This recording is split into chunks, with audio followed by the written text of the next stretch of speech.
Chaque jour, un verset de la Bible, une pensée et une invitation.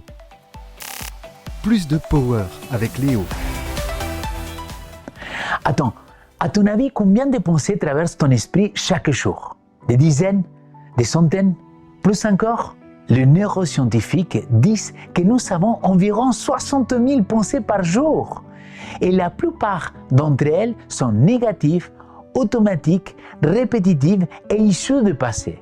Oui, c'est pas une blague.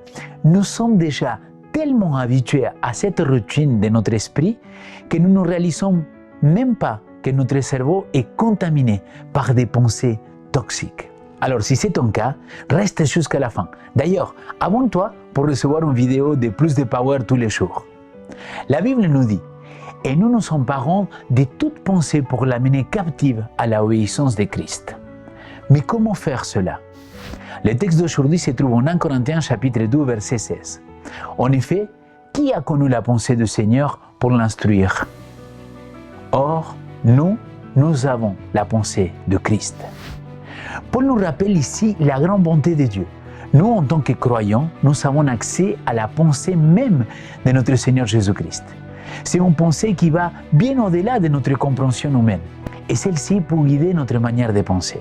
La citation du jour, il nous dit: « Quand l'individu est converti par la vérité, l'œuvre de transformation de caractère se poursuit. On constate un développement général de l'esprit qui est placé sans réserve sur la direction de l'Esprit de Dieu.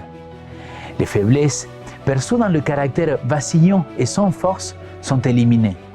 Une piété et une dévotion continuelle conduisent l'individu dans une relation si étroite avec Jésus-Christ qu'il reflète la pensée de Christ. Amen.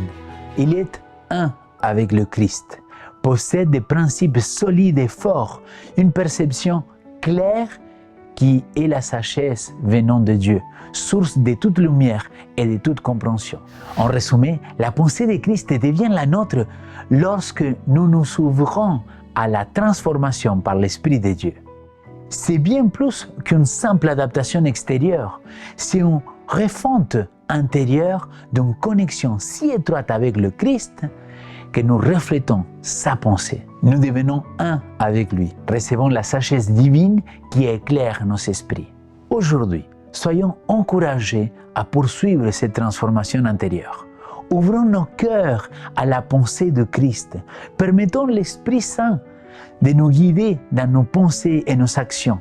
Cherchons à comprendre les choses avec la sagesse qui vient de Dieu, une lumière qui illumine notre chemin. Ainsi, prions pour que la pensée de Christ soit manifestée en nous et que votre vie puisse refléter cette connexion profonde avec notre Sauveur.